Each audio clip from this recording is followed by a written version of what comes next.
If you've been injured in a car accident, make sure you speak to our good friend Adam Burbrower at the Burbrower Law Firm.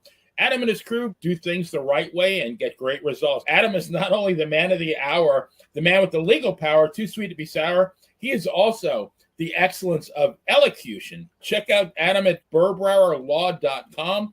Follow him on Facebook, and do not forget to tell him that Dan and Benny sent you. Dan and Benny in the Ring is a podcast that everybody ought to listen to. As a matter of fact, I'm going to have Hotchkiss Featherbottom put it on my playlist because I don't know how to work that shit. But guys, in all seriousness, keep doing what you're doing. Keep plugging away. You can do it.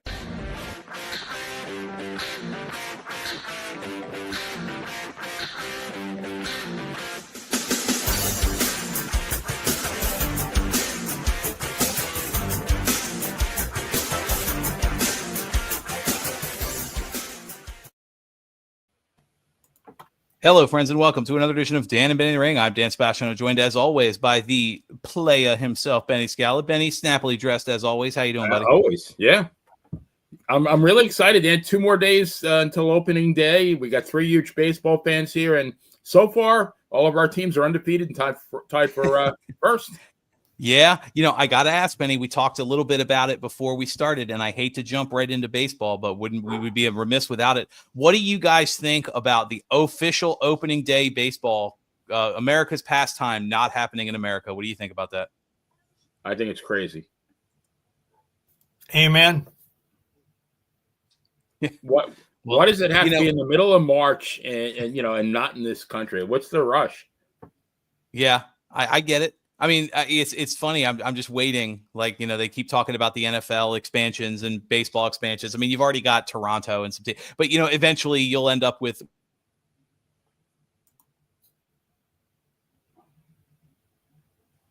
Who knows?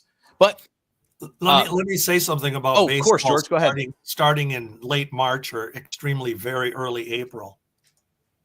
It always bothers me that they do this in the northern states because we've got snow around this state of Minnesota many times well into April. Oh, yeah. And to play baseball outside when you had 4 inches of snow the day before or the night before makes no sense. I always said, why don't they take the northern teams and put them against the southern teams or the California teams and make a little more sense here? And then bring our home opener May 1st or something when at least summer is a little more real. That's way too logical. But it's way too logical. There you go. Yeah. Can't argue with that. I have to apologize. We're running into the so far so good. But Benny, I know I apologize for a late start for those watching live. We had some technical issues. Hopefully we worked through them. Everything seems to be good now. We would be remiss. You've already heard his voice. Those listening at home, those watching live, you know the face. He's been on the show many, many times. We're here to talk about heels and faces. Benny, you got to tell everybody who's joining us again this evening. Well, I mean, is this guy even a guest? And, every time he's on, his appearance is very akin to Professor Turgis. Technical issues, and I apologize. The history professor at Back to School, except this guy doesn't rip off the top of the desk or scream at the top of his lungs. But he's always entertaining, educational, and he's always welcome. George, welcome back to Dan and Benny in the Ring. Hey, guys, it's always a pleasure. I love doing podcasts, and yours is one of them I enjoy doing. And so you have me back. I'm excited, and thanks for the kind words. I'll send you a quarter in the mail. There you go. Well, we want to get right into it. I want to go around the room and really describe, because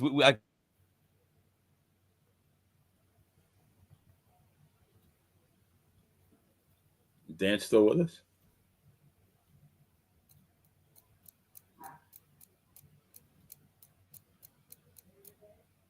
Dan's frozen in time. Are you there, George? I'm here, and I see he's frozen in time. Something happened.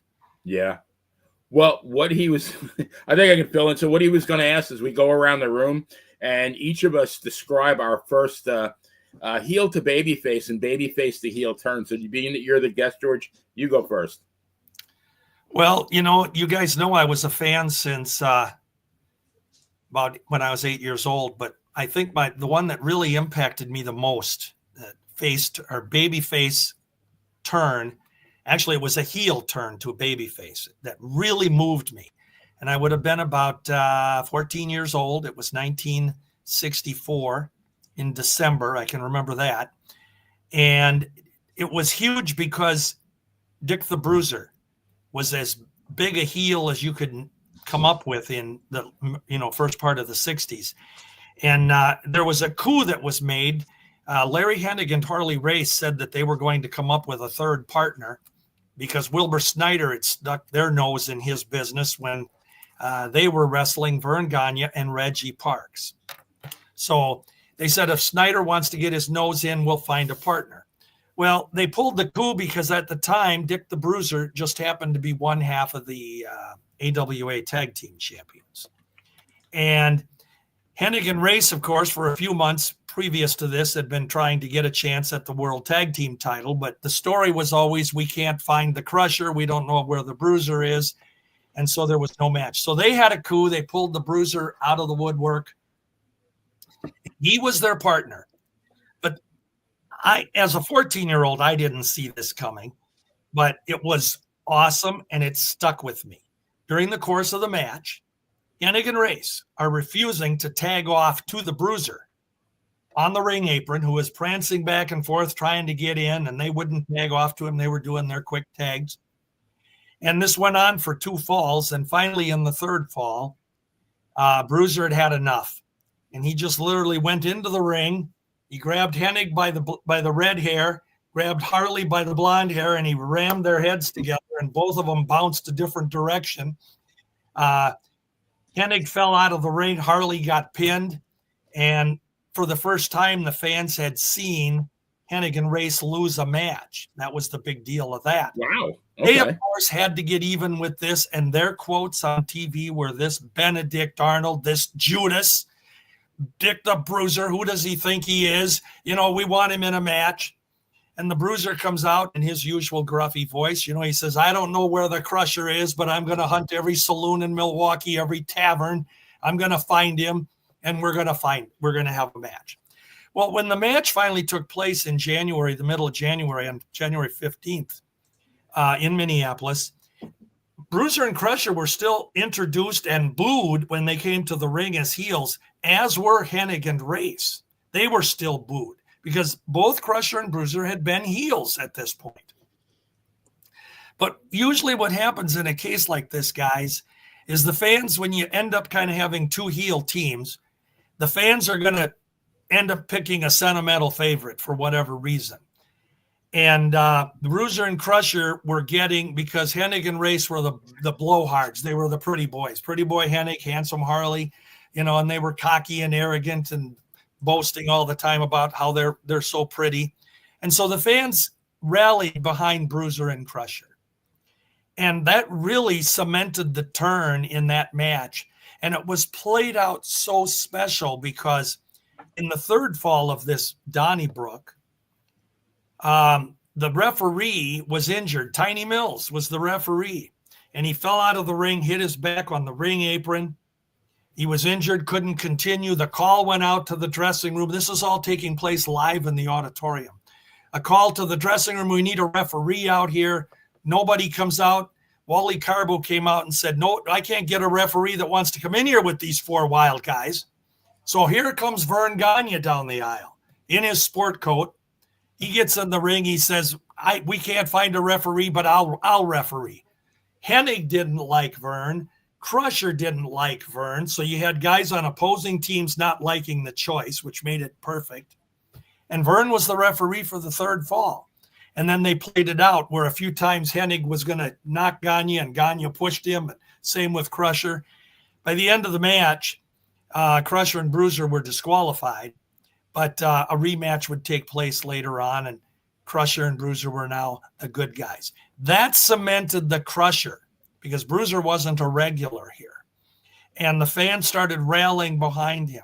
And really what it was, guys, is he had been in the territory at that point for about 3 years as the Crusher, a heel like you wouldn't believe. He was so believable as a heel. And so he was like the Road Warriors were, and both him and Bruiser were in that day. They just come in and start kicking bodies around when they were heels. But the fans started cheering him.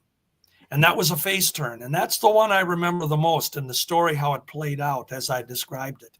And that stuck with me for a lot of years. And I mean, I've seen so many over the years, baby face turns to heel and heels to baby face. But that one as a young person really stuck with me. And I think it's probably my favorite for that reason, because, you know, sometimes it's like your first roller coaster ride. It's always the most special. You can go 10 more times, but the first one was the one that you remember. Sure. All right. I'm going to jump in then. So my first turn that I ever saw was a heel to babyface, and I think it was 1969. Bruno was in the ring with, I believe, it's Professor Tanaka and Mitsu Arakawa, and I don't know what happened with his partner, but you know, it's Bruno against the two of them, and they're double teaming Bruno, and here comes Gorilla Monsoon, who was like a monster heel in 1969. You know, people remember, you know, Gorilla Monsoon with Bobby Heenan, and, you know, but Gorilla Monsoon in the 60s was as ferocious a heel as you would ever see. Guy was 400 pounds, but he was like Bam Bam Bigelow. He could move, you know, like a 200-pound guy, but I'm thinking, oh, crap, now it's 3-on-1. Bruno's doomed. All of a sudden, he starts chopping Tanaka and Arakawa, and that was his turn. And all of a sudden, this guy from Manchuria became clean cut with short hair, and he spoke absolutely perfect English. And then I guess, you know, when you live in Willingboro, New Jersey, I guess you have this instant transformation. You know, he used to be, didn't Bobby Davis, George, find him naked in a stream in Manchuria? I think that was the line that they peddled. Yeah, well, that was it. He found him and he couldn't speak a word of English. And, you know, he was this big gorilla with the bushy hair and the big bushy beard at the time. And yeah. And, you know, Benny, you touch on something there when you talk about the heel coming in technically to save Bruno, for example. Those are things like when you said the 3-on-1 perception the fan has. Absolutely. Yeah. That is one of the most beautiful things, because anytime you have that scenario, the fans are the ones that are figuring it out in their head. Can the babyface trust the heel? And sometimes you have those, like when Mad Dog Vachon became a babyface and joined Vern Gagne. Oh my God, they had been enemies for 15 years and just brutalized one another. And can Vern trust the dog? And that, when you have that question mark with the fans, you just have an automatic push. Right. Absolutely. And my first babyface to heel was 1971. Again, of course, in the WWF. Gentleman Jimmy Valiant was wrestling with Chief Jay Strongbow. Yeah. And I forgot, I think it was Beautiful Bobby. It was Beautiful Bobby. And was it the Black Demon? Yeah. I think, yeah. And all of a sudden, you know, Jimmy turns on Strongbow. I was horrified. I called him every name in the book. And fortunately, for once, my mom wasn't in the kitchen cooking. So I got away with it, which was a rare occurrence back then. But I mean, this is the type of emotion you felt as a fan back then. And of course, Jimmy Valiant, you know, then he became Handsome Jimmy Valiant, I think managed by the Grand Wizard at that point. But, you know, he set the precedent of, you know, turning on Jay Strongbow, who was the solid number 2 babyface in the WWF in the 70s, you know, later to be followed by Spiros Arion, which was a huge turn. And then Peter Maivia later on, although Maivia turned on Backlund at the same time. But Foxhole Willie in the chat room mentioned Victor Rivera. And I have to say that as great of a heel turn as Spiros Arion made in 1975, the guy became like, Bruno called him villains. You called him villains back then. He was such an epic villain. But Victor Rivera's turn, he didn't really turn. He came back in, I believe, 1978. All of a sudden, he's a heel managed by Fred Blassie. That was as bad as Arion's turn was good. So Foxhole Willie, Victor Rivera in 1969, he was like one. Bruno was 1, Rivera was 1A. I mean, the guy was phenomenal. That version of Rivera who went on to wrestle Backlund unsuccessfully, that didn't work. Well, and the thing to point out too, you know, back in the era, they played these things out for over a period of time. It didn't just come out of nowhere in most cases. You could see subtle hints that would happen, like someone was going to turn. There could be a missed tag or some miscommunication. But usually the fans you might pick up on it a little bit, but when it happens, it's the biggest pop you can have. And I mentioned that Vern and Mad Dog thing. Vern played it up for a couple of weeks that he can't take on Ray Stevens and Pat Patterson with a regular partner because they're too rough, they're too mean, they're too brutal. They had injured Billy Robinson. It was storyline. They had injured Billy. And he says, I got to find a partner who can fight like they do. I got to have a guy who can, claw and gouge and bite. Well, nobody, we never thought of Mad Dog Vachon. And finally, when he comes out and he pokes Mad Dog in the chest and he said, I don't like you. I want you to be my partner, but I don't like you. And when this match is done, you go your way and I'll go my way. Well, lo and behold, the fans right away, oh my God, Vern can't trust this guy. And you're waiting for the three of them to take on Vern. But they had the sync between them was perfect. And they ended up beating Stevens and Patterson for the tag team title, went on for a year as champions, and they were very popular. And that's the kind of turn you have to have. It comes out of nowhere. Another one that we could mention that was so good, Larry Hennig was as big a heel as I pointed out to you for a decade or more. And he had been battling Greg Gagne. Upon his return, Benny, you would remember that he was in the WWF. Yeah, fought Pedro. 1974. He had, he was there, managed by not Lou Albano. It was Lou Albano. But anyway, when he came back, he was bigger, he was rougher, he was meaner, and now he was Larry the Axe. He wasn't Pretty Boy anymore. And he took up his feud with Vern, poking fingers at Vern, and he wanted Greg because he didn't, son of Flicka, he called him. And they had a brutal run. Well, then, out of nowhere, Bobby Heenan comes in to be the manager for Stevens and Bockwinkel. And they were going to wrestle on TV against Greg Gagne and Jim Brunzell, who were a brand new team at that point. Brunzell, both of them pretty much out of the Gagne camp fresh. And Bobby Heenan gets into it. Stevens and Bockwinkel, they injured Greg or Brunzell. They're beating up the three of them on Greg. A couple of wrestlers, the enhancement players, come into the ring and they get tossed out by Stevens and Bockwinkel. And then, oh my God, here comes Larry Hennig. And everybody thinks Larry is now going to join in with Heenan and Bockwinkel and Stevens because he was a heel. What does he do? He cleans house on the three of them and he picks up Greg and he walks out of the camera area with Greg in his arms. And he comes on the camera afterwards and he's, Larry, what on earth? What are you doing? He says, I got a young son about the same age as Greg, and I couldn't stand by and watch these three guys try to end a career. Instant. Larry is Mr. Number One popularity. It's amazing how they did that. And it's all family related. How do you play with that sentiment? My son wants to be a wrestler. Perfect. There it was. Yeah. It's funny. I actually, the ones I want to talk about come up on the show because I'm just a little bit younger than you guys. The one that got me that I mean, obviously I had seen the tapes being Italian, everybody knew about Bruno and Larry and Zbyszko and all that a little before my time. But, where I lived at the time, Paul Orndorff he was one of the people you'd see on TV doing commercials, kind of like if you remember the Von Erichs doing all the Texas barbecue joints and all that. Paul Orndorff, he would do the gyms and he would do some of the car dealerships. So like he was the guy that we're like, oh man, we could go to the car dealership and see Paul Orndorff today, whatever. So to watch him turn, it was 88 when he turned on Hogan. That was the first time young me really like felt that punch.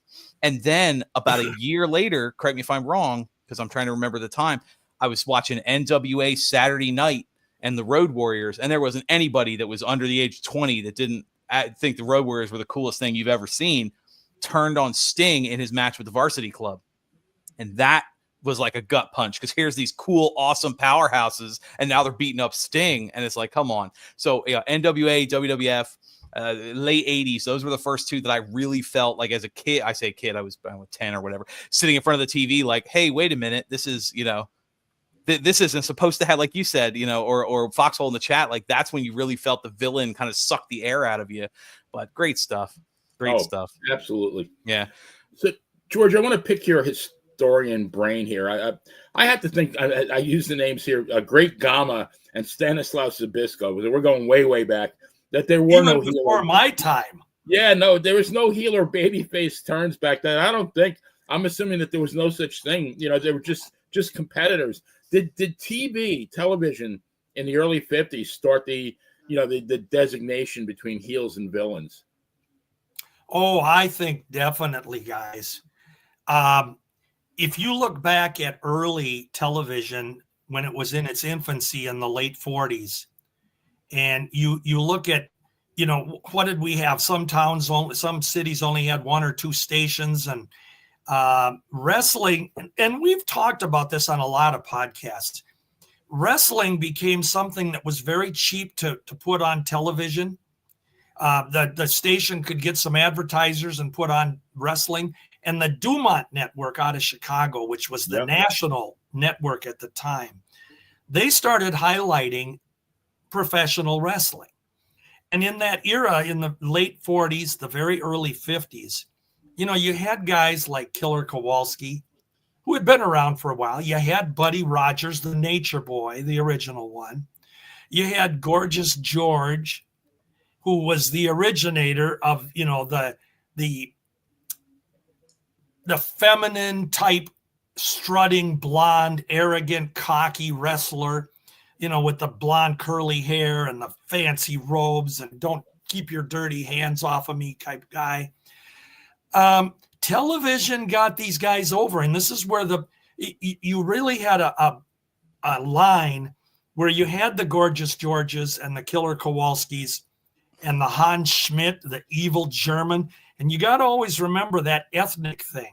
Oh, yeah. In the late 40s, through the 50s, well into the 60s, America could still fight World War II in the wrestling ring by bringing in, as they called them in those days, the dirty Japs. That's what they were referred to. Yeah. Good luck getting away with that now. We had no PC back then. Right. No, you read that in the magazines, right, George? That was it. And it was in the programs, and it was on TV. But the Japanese, the evil Russians, the evil Germans, these guys were coming here to take over the country, to win the war, and they were all brutal. And of course, you got to remember, wrestling back in that era, that late 40s, early 50s, it wasn't really geared towards children. There were a lot of arenas that didn't have kids under age 14 at that point in time that could buy a ticket.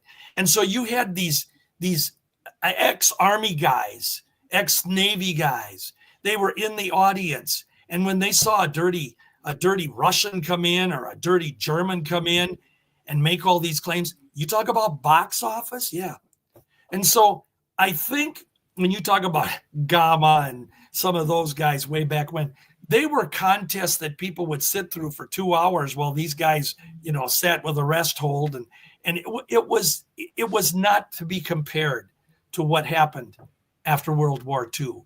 And when you had a guy like, we talked Gorgeous George, but Nature Boy Buddy Rogers, when he would come out with his strut and he'd say, to a better guy, it couldn't happen, and he was the evil. And then you had your guys like Lou Thez and Vern Gagne and Billy Darnell and Bill Melby and Jack Witzig and some of these baby faces, Wilbur Snyder, Pat O'Connor come along.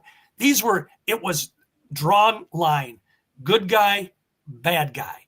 And the fans didn't have to make a choice. It was simple. This guy's evil and this guy's good. And it worked. And the other thing is, too, when they would have a match between two villains, heels, the fans could boo them both. But in the end, there was some way they'd go for one or the other. And one of my favorites was my very first match I ever remember as a 7-year-old kid. And I think I've relayed this to you guys. It was the Dirty Japs Shibuya and Arakawa against the hated Russians, Ivan and Kirill Kelmakov. And I tell you, as a 7-year-old, that arena was so loud with the boos. And when one of the Russians would hit a Japanese, the fans cheered. And when one of the Japanese hit a Russian, the fans cheered. Well, they weren't cheering for either one of them as baby faces. They were cheering for them just to destroy one another. Right. Just beating and the I crap learned out of that each other. later on. And that was the beauty of it, when you could tell that type of story. But it's all about emotions. So to answer your question, Benny, yeah, I think television definitely was the breakthrough. Yeah, I would agree. I love it. Absolutely love it. And special shout out to everyone in the chat, just going back and forth. It's great stuff. I love always seeing I love always seeing how active everybody is. I know Drew joined us recently. He's been a regular since. And of course, our friends, the WFIA, Chris is there. Of course, Benny, your classic pro wrestling podcast show. You guys, great stuff there. Always welcome to see some of our friends for that. And of course, a lot of people, George, very happy to hear your stories. You're always a very popular guest among our history nerd fans. So I love to see it. You guys are very kind. Thank you. But I want to do a variation of the first question. You talked about heel and face turns, and we've talked about a lot of that. The reason I want to bring this up, we talked about it before we got to recording, the recent John Cena heel turn that's going to highlight WrestleMania is already showing up on best turns in wrestling history lists. So I want to kind of ask, because we want to look at the history of it. As a fan, maybe you can look at it from the history side, but as a fan, what was the most impactful turn you remember? And is there any one that really sticks out to you as one that didn't work? Am I going first? Yes. Yeah, it was a question directed to you. So I think I'm going to do a little variation here when you word it at the end, when you said that one that didn't work. One that was so impactful was when, and you have to remember, I did get to see wrestling in a lot of the different territories and a lot of different things, but obviously my home base, AWA, was always going to be the ones I'm going to remember the most. When they turned Ray Stevens babyface and had him turn against the Heenan family, which was made up of Nick Bockwinkel, Blackjack Lanza, and Bobby Duncombe at the time. It was very impactful the way they pulled it off for several weeks on television. You got to remember, Lanza and Duncombe were the tag team champions at the time, and Nick was the AWA champion at the time. So, relatively speaking, Ray was the odd man out. And on interviews, the five of them, counting Bobby Heenan, would come into the interview area, and every time Ray tried to say something for several weeks, Bobby would say, "Just a minute, Ray, I got something to add here. I got to say something."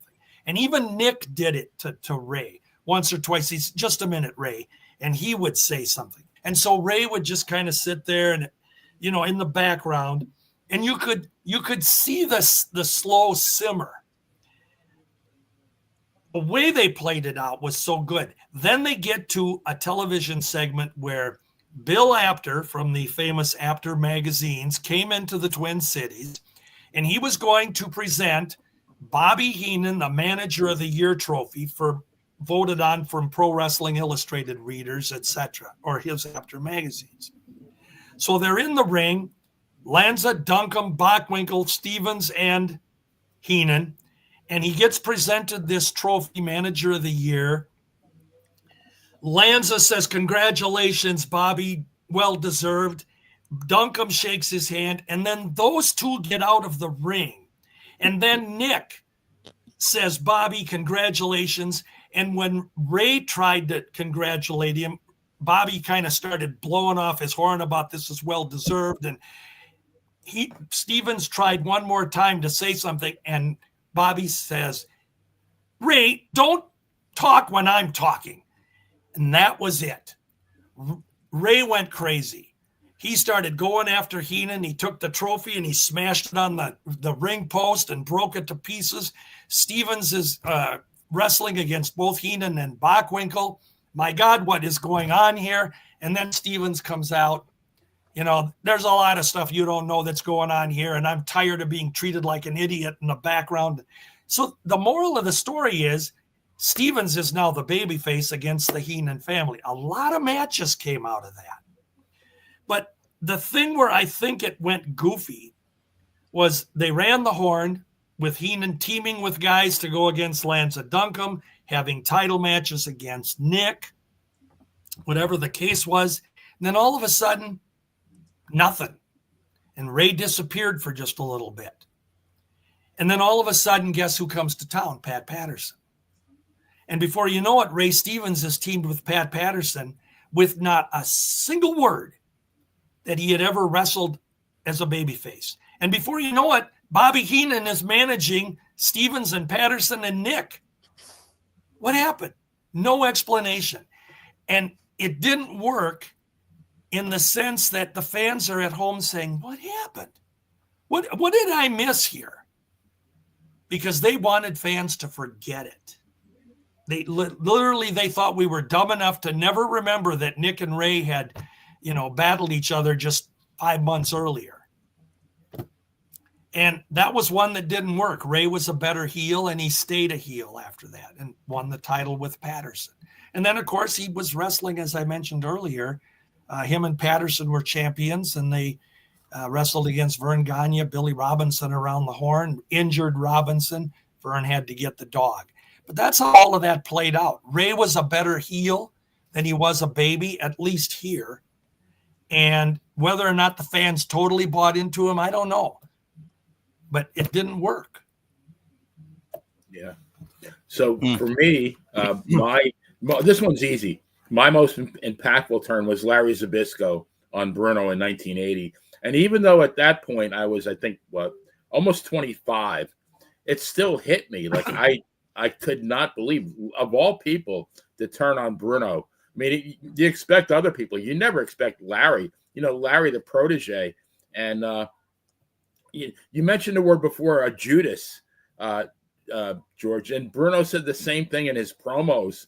You could hear like the absolute disgust in his voice. I mean, they sold that perfectly. And I mean, next thing you know, they're wrestling in front of a huge crowd at Shea Stadium. And I mean, to me, that made Larry's career. I mean, after that, he left and, he did very well. He was two-time AWA champion and, won a bunch of belts around the country. But yeah, that one's easy. For me, the ones that didn't work are, I'm going to do a couple of recent ones. Alberto Del Rio, when they try to turn him babyface. Now, this guy came into the WWE as an arrogant, pompous Spanish aristocrat. I think he's actually the nephew, I believe, of Mil Mascaras. Mm-hmm. I believe in real life. And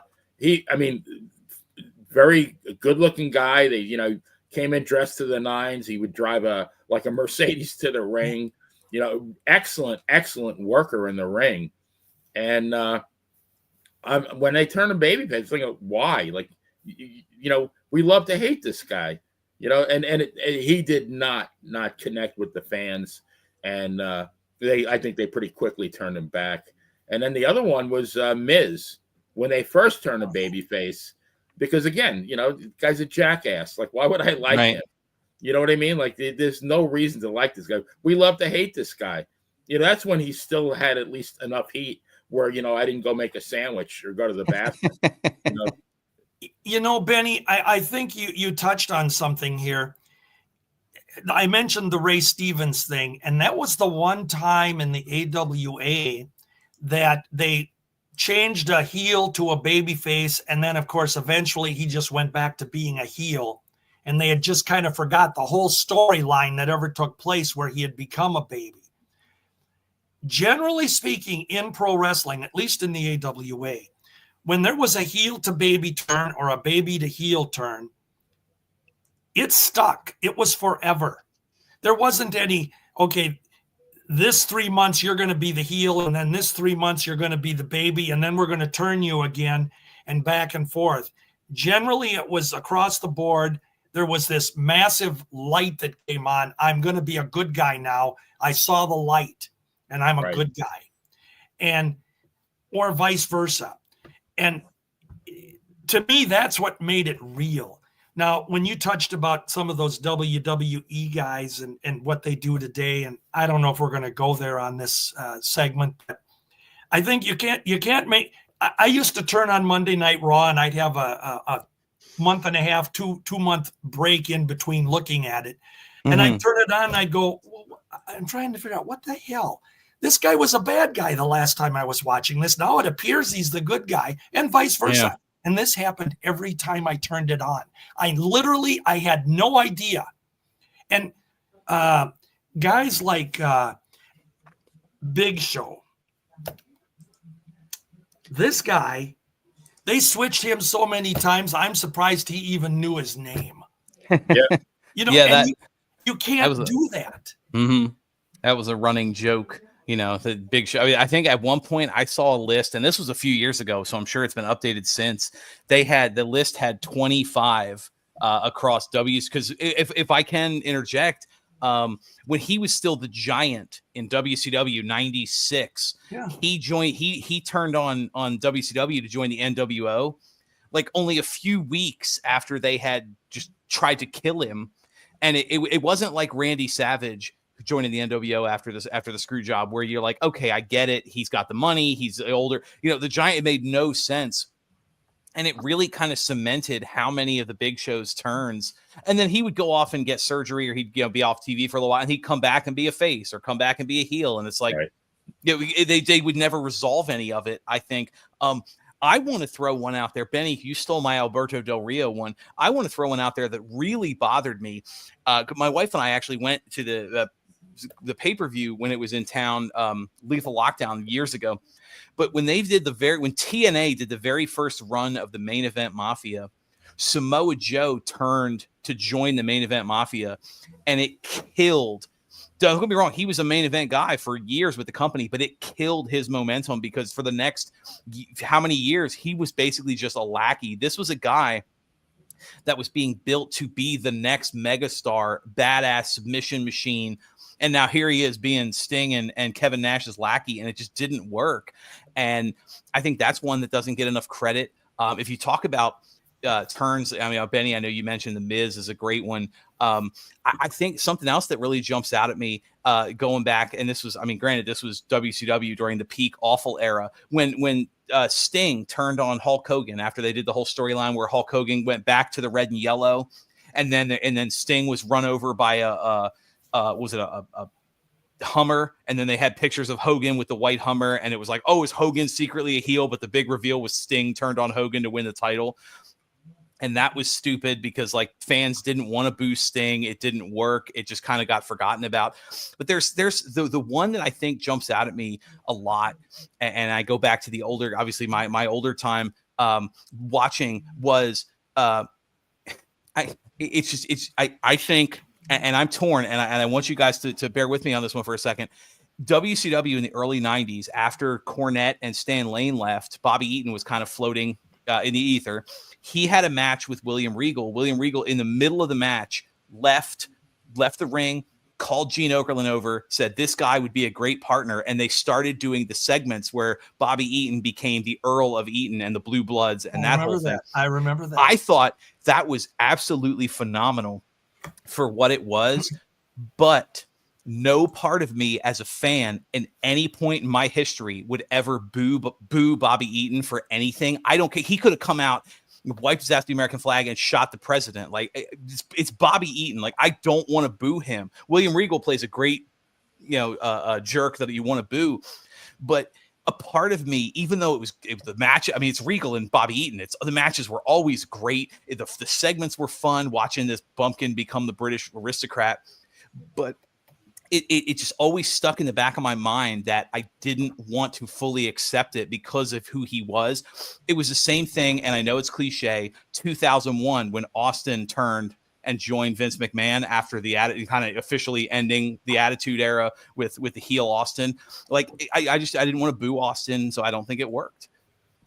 I think the main thing that we can all come to a consensus on is that when I look at the WWE over the last, and I'm going to say 20, 30 years, everybody on their roster, everybody has done a face, baby face turn, back and forth, heel turn, and they've done it many times. If you think about it, every one of them has been a heel, every one of them has been a baby, and then switched again. And I think if that's the type of television you're doing, or that's the type of promotion you're doing, you can't just have the impact is gone. The shock value is gone. You can't have guys turning on each other on every show. And that's really what it's come down to over the years, that the fans are just sitting there to wait when this guy is going to turn on this guy, because it's going to happen. When it comes out of nowhere and it hasn't happened, it's like, oh my God, what is going on here? It's just, I think that's where the impact is. It's overdone today. And because because the fans, of course, know today that it's a predetermined entertainment entity, they don't take it seriously anyway. Well, that's this week, that's the part he's playing, and the next week he's going to be the bad guy. So my era, when it happened, huge. It meant something. When we were talking a moment ago about the one that, was my first and most impactful, and I mentioned the Bruiser thing back in 64. That said, the one that absolutely has to stand out as the one that was done better than anything in any territory I ever saw was when they had Jerry Blackwell turn babyface. You literally had to be there to see how they worked this out. And long story short, yeah, right, Shire. But long story short, Jerry Blackwell was a part of the Sheik's army, Sheik Adnan Casey. And he brought in Bruiser Brody, Sheik did. And then he had Abdullah the Butcher come in. And you had the foursomes, so to speak. Well, there was a match where Abdullah and Blackwell were teamed up against Lanza and Mulligan, the Blackjacks, the reuniting of the Blackjacks. Well, during that match, Abdullah and Jerry got into a little bit of they missed the tag, and there was one of them got, nailed the partner type thing, and there was a little pushing, but they got through it. The match went on. Then we get to the big battle royal, and they're in it with the Sheik. Bruiser, Brody, he was King Kong Brody in the AWA, but Brody, Abdullah, and Blackwell. Blackwell ends up being the last guy in the ring because he threw Abdullah over the ropes. And Sheik comes in with Brody, and the two of them started doing the beatdown on Jerry Blackwell. And this was when the Civic Center was solid with 20,000 legit people in the building. And they beat on him. I'm telling you, the match was over for a full 20 minutes. And they kept beating on Jerry, who's laying on the mat. He's bloody, the three of them. And Dusty Rhodes comes to his rescue. The Fabulous Ones came to his rescue, as did Kurt Hennig. But no matter what they tried to do, the three villains were beating on Jerry. 20,000 people shouting, Jerry, Jerry, Jerry. And he's trying to crawl up on the ropes, and they keep kicking him down. That is the most eventful one that I could pull out. And that happened in 84. So you got to have something and they never turned him back to a heel again. Then Jerry Black is the number one babyface. If you're going to do the turn, you got to make it forever. You can't go back and forth. By the time you're sitting at home, I got to get my scorecard out and who's right. Well, let me ask you, George, then, as we kind of wrap up our heel face talk, Who makes the call on a turn? The booker, the promoter, the fan? Do they react based on the fans? Does the wrestler have any say in it? Who comes up with that idea? Well, it's definitely, back in the kayfabe era, they would tell you that there was a committee, a championship committee, and there was a, promotional committee. But really, if I use the AWA as the prime example, Vern Gagne, Wally Carbo, they were the guys that were putting all the stories and the angles together, and this is what they wanted this wrestler to do, and this was the push this guy's going to get, and this is where we're going to go with you. I don't know if you guys have ever heard the thing Greg Gagne said, but he explained it really well when he said they would promote 6 months out, and they would start with the finish in mind. So if they started a feud, a program between two guys in, let's just say, August or September, they know that by the time they get to April, they wanted to have the blow-off match. So each match leading up to it had to have something new, some new drama, some new twist to keep the program going, till you get to April and we got to settle this, we're going to go in a cage. And that's how they did it. And Greg said that's the way we played it out. So really, what they did with any type of program, if they were going to do a baby turn to heel or heel to baby, they would do it over a period of several weeks. Back in the kayfabe era, the territory would run a card once a month. In the 60s, we ran twice a week. So you had to have fresh stuff all the time. And think about a city like Houston, Texas, where you ran every Friday night, rain or shine, every Friday night card, unless it was Christmas Eve. Wow. That was the only Friday night and that would happen every 7 years. They wouldn't have a card on Friday. But you got 52 weeks a year where you got to play this thing out. But it was the bookers, it was the promoters, and yeah, the wrestlers could have some say in it. They would come up with, hey, well, what if we did it this way, or we can do this? And generally speaking, back then, I think it was most common that the heels in a match, that the heels called the match. Right. Mm-hmm. But there are a lot of people today. I've sat in dressing rooms, locker rooms of some of the modern era. And it's almost sickening. You got two guys sitting in a corner and they're talking. Okay, now when the bell rings, I'm going to jump off the rope at you, and then you're going to come up and kick me, and then I'm going to throw you into the turnbuckle, and then you come over and flip me. And they're going through this play by play, and I've sat there and went, what the heck? I can't remember if I ate breakfast this morning, and you want me to remember a 40-minute match move for move, Right. So ridiculous. In Bird's era, when he would promote, the guys would go in the ring and they would call their match in the ring to each other. Usually the heel would generally call the match, but they would do it as they're moving. There's no script. They don't have it memorized.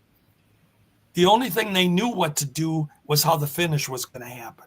Right. And when they heard the timekeeper go, 25 minutes elapsed, well, they knew if they were going to go 30 minutes or whatever they were supposed to do, they knew that this 5 minutes, they're going to bring this thing home.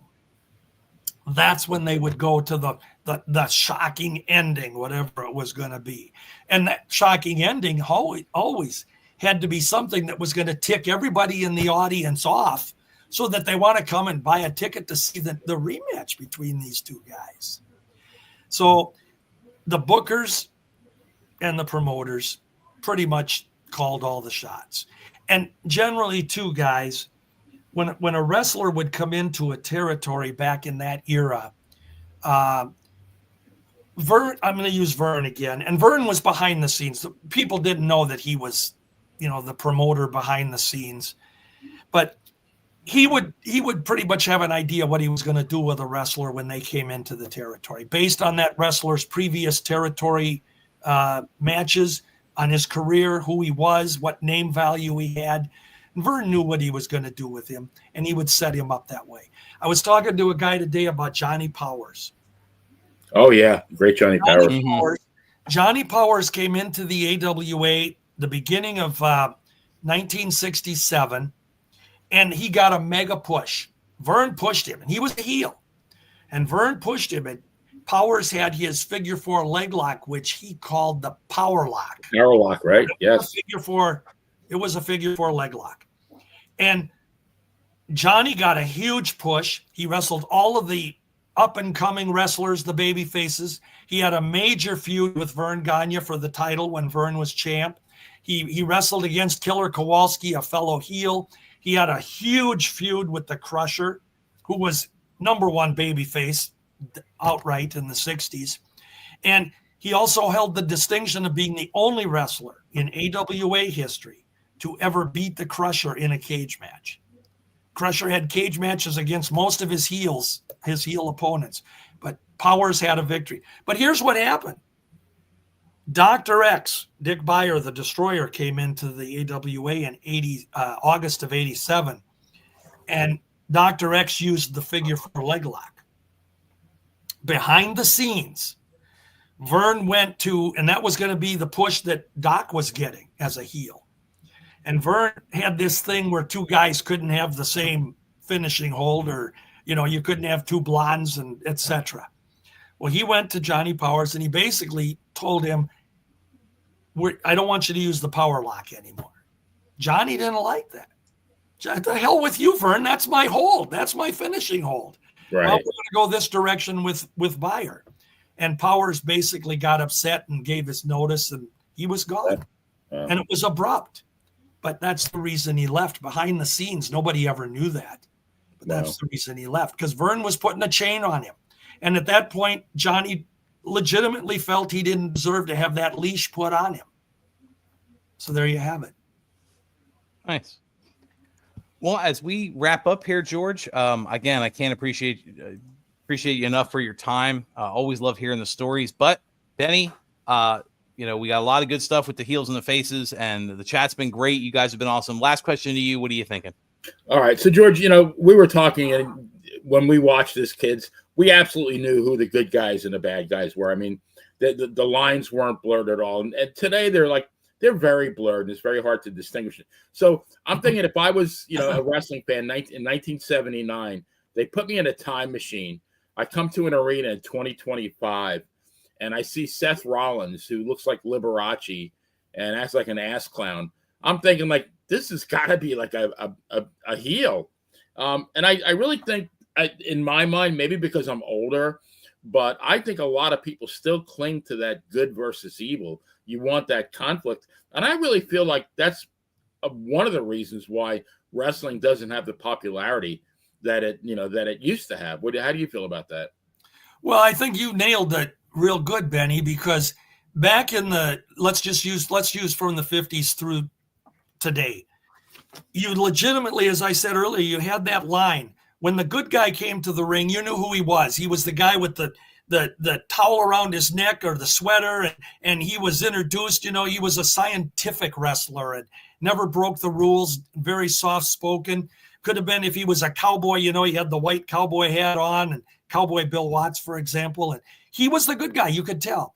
And the bad guy, he was the anti-everything. The gorgeous George strutting arrogant, pompous, I'm better than you are, or the big old hairy brute like, Bruiser Brody or Mad Dog Vachon. They had hair on their bodies you could take a lawnmower to, and they were growling and spitting and breaking rules and using foreign objects. And you knew what happened. I think, I want to say probably by the 2000s, when I would turn on wrestling, I would see the good guy introduced. And this has nothing to do with what individual people do with their bodies, their styles, their living, but when they all look alike. So you got the good guy who's got the shaved head and the mohawk and the tattoos all over and a nose ring, and then you got the bad guy who looks the same way. Right. Where's the line? Who's the good guy? Who's the bad guy? The other thing about society is I really believe that our society today, we have I think in today's world, bad is good. Everybody wants to be anti something. And if it's supposed to be good, we're going to boo it. We're going to be against it. The society as a whole is that way. And we no longer define anything as good and bad. But I do agree with you, Benny. when it comes right down to it, people still want good versus evil. In their heart of hearts, they want to see good overcome. The only thing today is we talked about the PC stuff earlier. We can't use the evil foreigners anymore. We can't use Iraq and Iran. And, could you imagine doing a thing today with the Ukraine and everything with all the bad guys, the good guys? Right. We can't do that anymore. Good or bad. I'm not saying it was right when we were doing it, but it was generally a good versus evil power play, where today we won't do it. Everybody is equal and they all look alike. And when you turn on Raw or SmackDown or AEW or whoever it is, and I've been to some indie shows, I tell you what, based on the way they're dressed and working in the ring and the way their hair is and their mannerisms, I don't know who's the good guy and who's the bad guy. I can't tell because they look alike. We had definition back in the old days. Right. Agree. And that, I think, is the major difference. So when you turned it on, you knew Vern Gagne was the good guy and you knew Mad Dog Vachon was the bad guy. Simple as that. Gorilla Monsoon and Bruno Sammartino. It was simple. Can't do that anymore. Yeah. We can't and we don't. Absolutely. It's funny how the lines blur and everything. I mean, looking at, we talked about it at the top of the hour, the John Cena heel turn that kind of set a lot of these conversations in motion online. And he's supposed to be this evil monster that's literally calling out children and picking on kids at ringside. And he's still one of the top merch sellers in the world because wearing his merch is cool, even though he's a bad guy. It blurs. But I'll tell you what, George, go ahead. I'm sorry. Let me just say this. We talked about Stone Cold Steve Austin. I think when a lot of this turned in wrestling was when Stone Cold became the anti-hero. When you saw him beating the crap out of Vince McMahon. Remember the scene where Vince was in the hospital and Stone Cold was in there with a bedpan and hitting him with it? Yeah. But the deal is that what person, all of us, haven't you wished sometime you could just go up to your boss and just pop you one?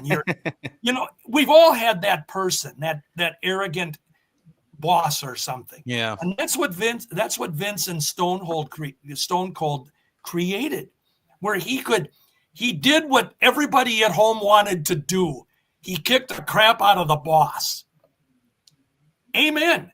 Well, he could be the worst villain in the world, but in that instance, he was a good guy. The anti-hero. Yeah. That's very true. The anti-hero. Well, George, like I said, we always pleasure talking to you. We love having you on. History. I joked in our chat that if we had you on the old round table quiz show we used to be a part of, you'd be 100-time defending champion right now. Undefeated. Yeah. Undefeated. Yeah. Well, I do want to say I apologize in a sense because I know, Benny, God bless you. You send out the script and we went through it and talked about, but I know we also take side streets and we're on some always, yeah. But for me, that's what works the best, to be impromptu a little bit. And I think the story behind the stories are sometimes more entertaining. And that's why I try to share that stuff. So I love you guys for letting me do that. No, we appreciate it, and we love hearing the history. And like I said, the chat clearly has fun with it, and so do our listeners. And you're always great. But before we let you go, before we wrap up tonight, George, you've got a lot of stuff. You're working on. You like you said, you do the podcasts. You're online. You run it around. If somebody wants to look you up, where can they find you? Well, I'm definitely go to my Facebook wrestling page. It's George Shire's Wrestling Time Machine. If you spell Shire, make sure you put the C in it so you get there.